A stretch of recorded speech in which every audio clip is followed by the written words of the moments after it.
So, welcome to today's lecture, and we will continue with what we have done on the last class. So, today is a practical lab based session in which we would be doing a coding exercise.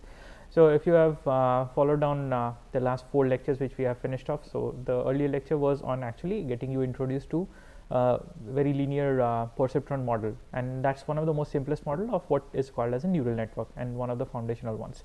So, today what we are going to do is basically a code implementation of a perceptron to be used as a classification model using the features which we had extracted in the earlier classes.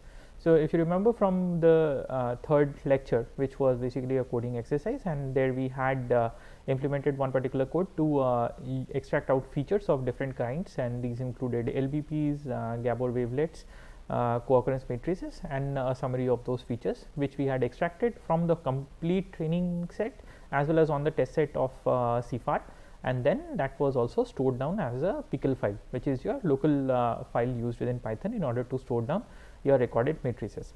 Now, today what we are going to do is build up on top of that. So, in the last class I had concluded on the point where all of those files were saved and kept down for your offline usage, so that every time you do not have to reload your images and keep on calculating. So, today I will be taking up from that point onwards, where you have all the files which are saved down, and then appropriately from those I am going to take it forward and create a new perceptron model and use these features which were already stored in a pickle file by loading it from the pickle file, and subsequently go down to run a classification.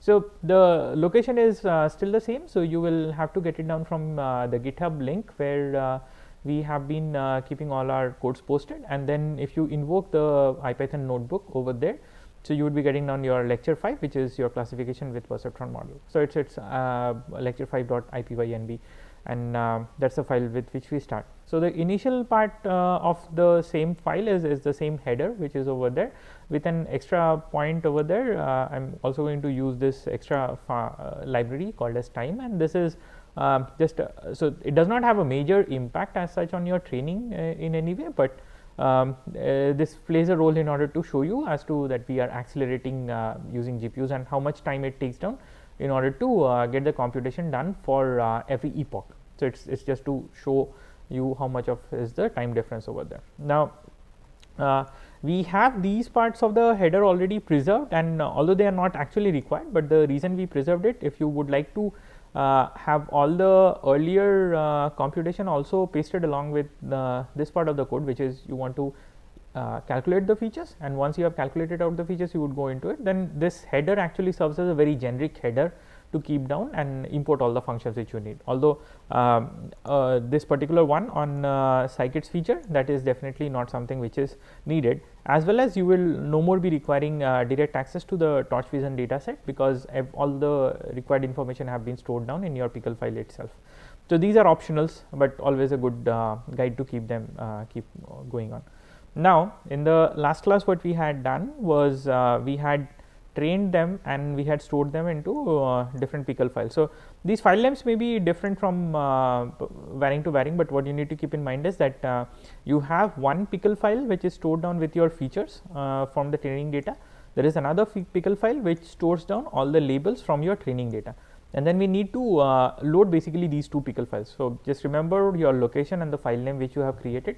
As such, if I am not giving down a very explicit location, this means that all these files reside in the same directory structure where my base code for running this one is residing. So, wherever your main code is there, it needs to be over there. Otherwise, if you are from some other location, then you can just append down the extra directory location from where these files are to be picked up. Now, once you have opened it up, the next part is to load this one. So, this is where you just define a file pointer as f, and then you use that file pointer in order to load your pickle, and you get your basically your arrays of training features and train labels. Similarly, you get your test set features and your test set labels which come down over here, and then like once this is done, there is interactive command to just display whether your matrices have been fetched down. So, let us keep on running one by one. So, this is the first module which has to be executed. So, once that is done, so it works out, you get your first instance which has been executed over there. Now, we go from the comment on to the next one, which is about loading. So, it shows that the feature matrices which were saved on the disk, they have been loaded. Good. So we can go down to the next one, which is to define my network architecture. Okay.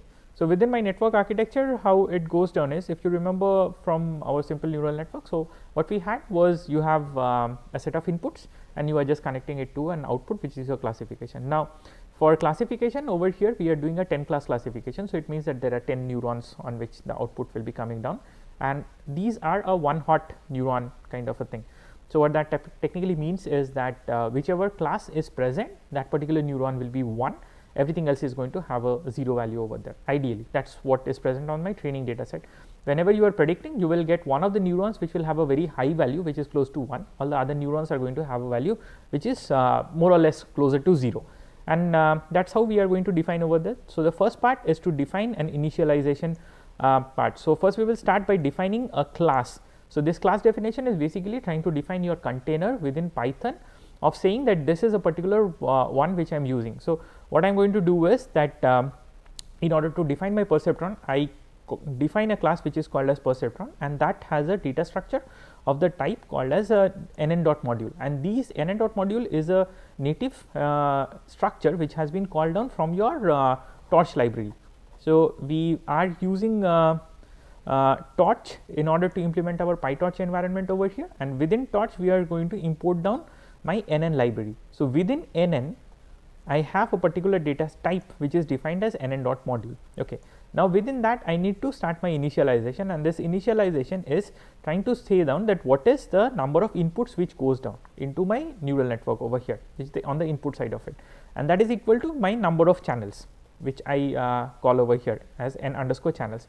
So this is exactly, if you look over here, so this n underscore channels is supposed to be equal to the length of the vector. Okay. The next part is that you need to identify what goes sort of like within the perceptron model over here, which is the starting point of my pointer on the constructor and which is my end point of the constructor. Okay. So the starting point of the constructor is what gets defined by this command of super, or which is just a superior constructor over there. So over here the first part is that I will be defining my perceptron which has this, and then my next part over there is that the perceptron is linked with itself, and this has to start its own initialization, and how it would be starting its own initialization is what is defined over here, and this keeps on giving the point that my input to it is basically a linear combination, which means that all the neurons which I have on my input side of it, they will be densely connected to all the neurons which I have on my output side. And how this is connected is that I have n number of channels in my input side, which equals to the length of the feature vector, and they connect down to all the 10 neurons on my output side over there. Now typically for this initial part there won't be much of a modification. Subsequently, when you keep on defining your network, you will have to define this part of your input to output relationship as you keep on adding subsequent more layers. So these we will be taking down into the multi-layer perceptron examples, which we take next week up while doing the theory and then subsequently to the lab. So here for our simple perceptron model, well, you have a set of inputs which are just connected down to one hot 10 cross 1 output vector. So this is what initializes and defines my perceptron model. The next part is that I need to define what is my forward pass over this model, or forward pass means that if I am giving an input, I get an output. So what is the relationship between this input to my output? Okay. Now you remember from our perceptron model over there. So my input to output relationship is that all connects which come down from my input side over there are to be connected down everything to my output, and once I have this feed forward going down, the next part is that there will be a summation which happens over there. So all the j number of neurons from my input, they will be connecting down to each of these k neurons on my output over there. Now once this summation is achieved, you always have a bias vector which is also a trainable parameter within the library itself. Then the next part is that I need to have another nonlinearity. So this nonlinearity is what gets added over here. So what this means over here is that whatever comes down as my input, that gets a linear transformation. So this linear transformation is what is already defined over here. After this linear transformation has been there, then I take this same output over here, feed it as an input to this network, and then I apply a softmax criteria over there. Now, as I have this softmax nonlinearity over there, whatever comes as my output, that is what I return from this function. So, whenever I do a call for this particular function name called as Perceptron, whatever I give as input, it will have a linear transformation, then a nonlinearity of softmax imposed on top of it, and gives me my final output from there. So, this is how I define my perceptron module. So, let us run that part. So, I have my function defined over here for my neural network. So, my neural network is not just a function, and that is what how we were treating it down throughout.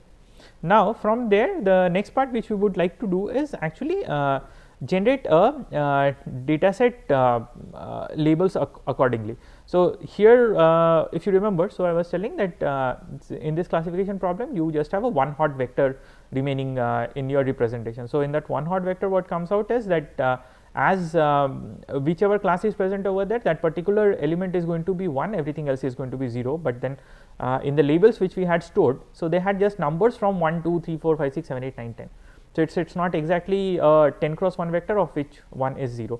So, that is what is done over here by running down another simple for loop. So, what it would do is that it would define an array of size of 50,000 and 10 columns. So, 50,000 is the number of elements in your training sample, and 10 is the number of output classes which can be present over there. And now, based on whichever is the class indicated in your train label over there, so this part, if that matches down to a particular column index on a given row, then you are just going to set that as 1, and everything else is otherwise going to remain as 0 based on this initialization given down over there. So, we can just run that part, and this generates your one hot label vectors. Now, once that is done, the next part is that you can actually create a PyTorch data set from your feature matrix, and now where this comes down from the fact is that your earlier data structures and whatever variables you are using, so they were all in NumPy format, and NumPy is a library which so all NumPy format libraries are used within NumPy constructor itself. So, whenever you are dealing with Torch as another library, it has its own data type definitions to go there. So, you need some sort of a wrapper in order to wrap anything, any variable which is given as a NumPy constructor onto a Torch equivalent constructor, and for that the functions which are needed are something which is called as a torch from NumPy. So, what this effectively does is that given any array in NumPy, you are going to convert it into a torch equivalent one and then pack it down into a tensor data set itself. So, these are all torch tensors which get created. So, we need to create that for the training and testing for both of them. So, just running this one creates it for the training and testing, and then after that for the sake of the library and how it works out is that you also have something called as a data loader. So, this data loader's main efficiency is that when you are trying to load data onto say a GPU device over there, so you have a lot of memory transfers going down between your RAM to the GPU. Now, if you remember from your other related classes on computer organization, so remember that these do happen down in fetch cycles over there. Now, these fetch cycles would typically be when I fetch down some part of my memory from my RAM onto from my CPU RAM or system RAM onto my GPU RAM, and then in the GPU the rest of the code keeps on working. Now, while this code keeps on running in the GPU, my CPU is not doing anything, and I am not even making use of the CPU RAM. So, I can now prefetch the next set of data which will be needed for operating on the GPU in this duration, and that will actually pipeline and speed up my whole operation instead of having to wait for the GPU operation to get over and then write it back to the RAM and then fetch the next one.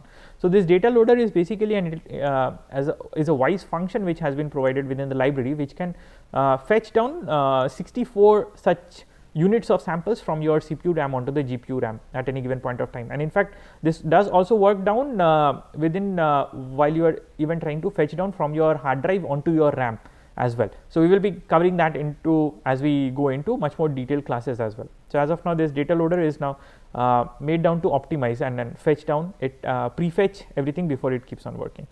Now, the next part which we are going to look at is actually check down whether GPU is available on the system. In case a GPU is not available, then we do not use a GPU. So, the typecasting and everything, nothing is going to get done. So, your GPU, in order for it to work on the data, so the data has to reside on the RAM present in the GPU. you cannot directly operate on the RAM which is present on the CPU. They are on two different data buses over there. So you will fetch, and that fetch happens through your data loader.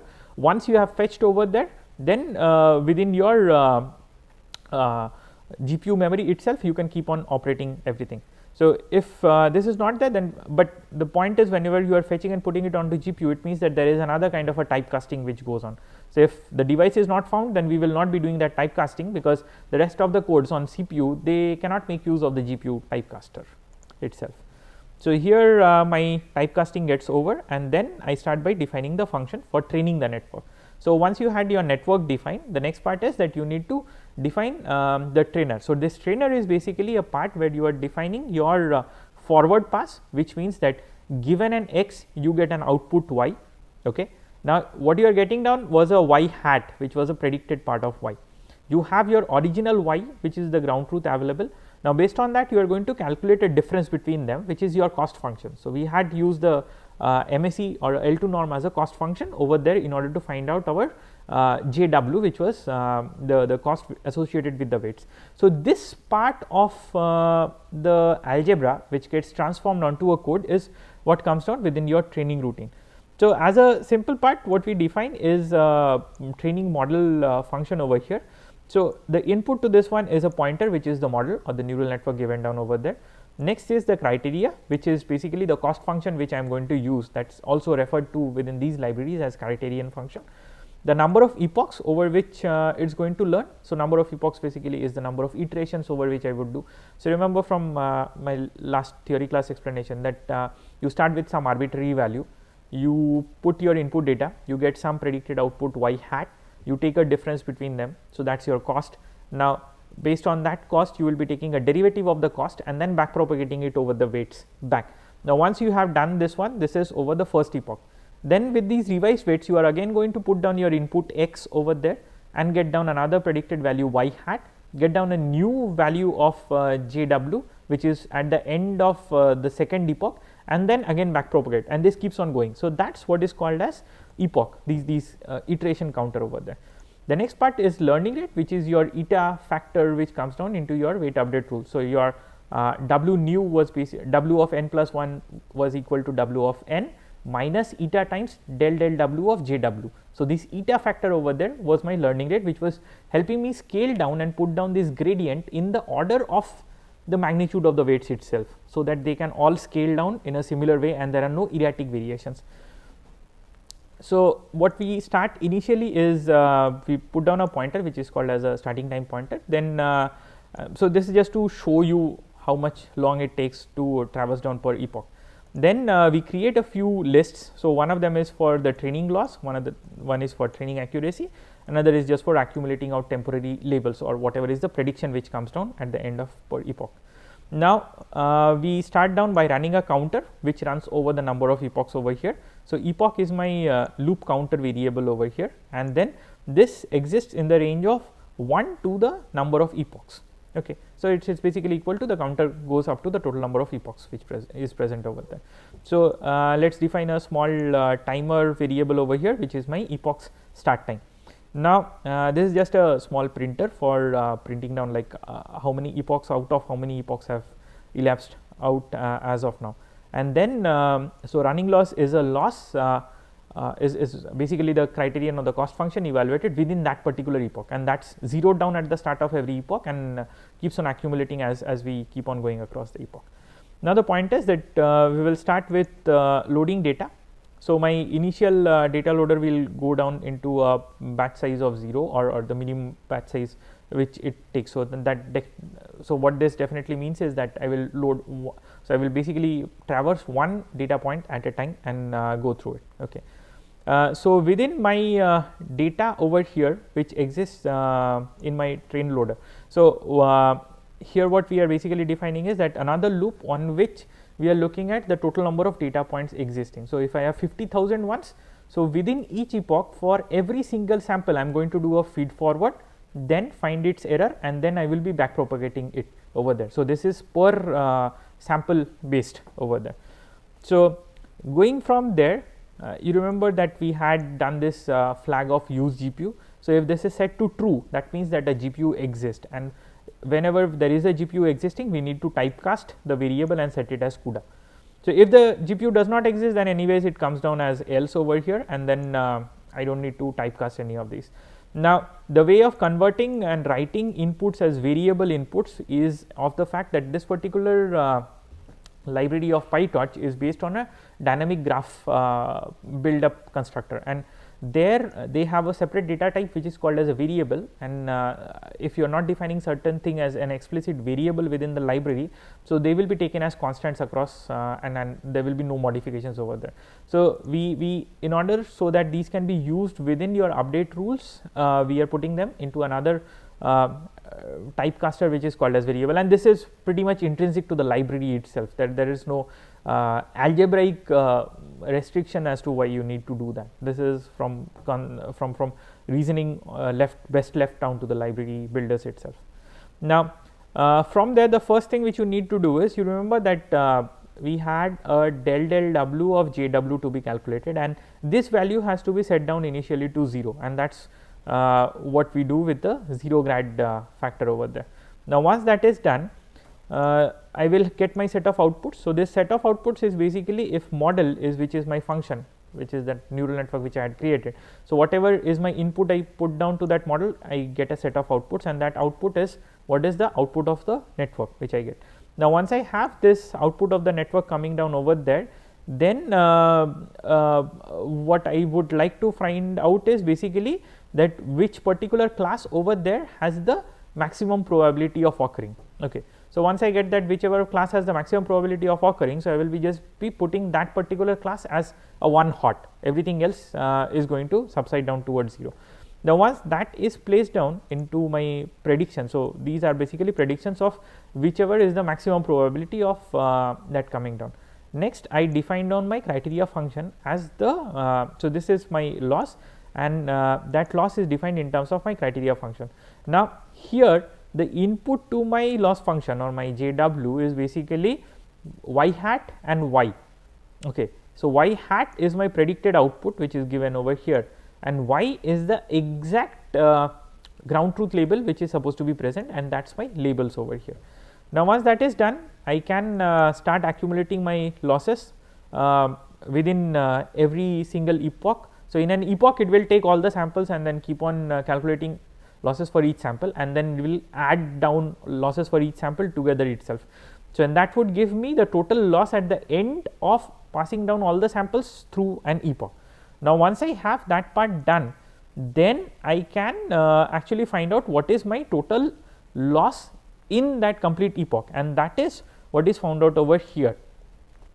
So I take my running loss, and from there I get my so basically I get my running loss over here, and I have the loss given down from one particular data, and then when I start my back propagating over there, first is find out what is my total loss or the total error which occurs over there, and then I can divide it with the batch size which is equal to basically the total number of samples which were given down in one particular epoch. Now batching concepts we will come down a bit later on. It may so happen that you might not need to push down all the 50,000 data points into one single epoch in one single shot and calculate for each of them, but you can push it down into say 100 samples out of this 50,000 go in together, their error is calculated and that is back propagated, and next you have another 100. So it would mean that there can be multiple back propagations within the same epoch as well, whereas here we are looking into one single back propagation which can happen. Now whenever we write down this total loss dot backward, that is the derivative of my loss function which is calculated. So my del w of jw, in order for this to be calculated, I need a like basically j first derivative of my cost function, if you remember. So that first derivative of my cost function is what is also called as a backward operator over here.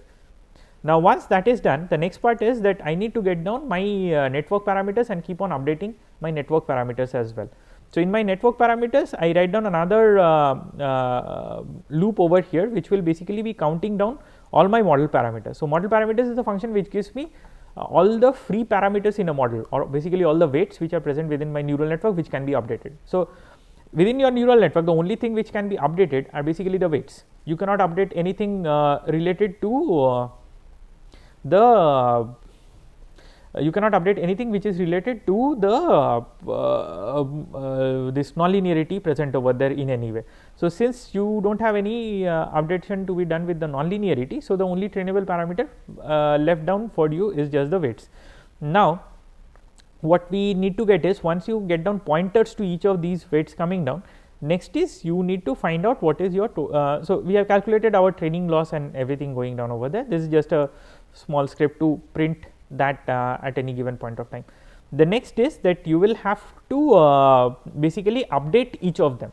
So for updating, you will be running down through the rest of it, and then as you keep on going, so what we definitely find out over here is that there is so you have your feed forward happening down, and then you get your error calculated. From there you will be getting your gradients calculated. You have the gradient for the loss function, you have your gradient for the network, everything done.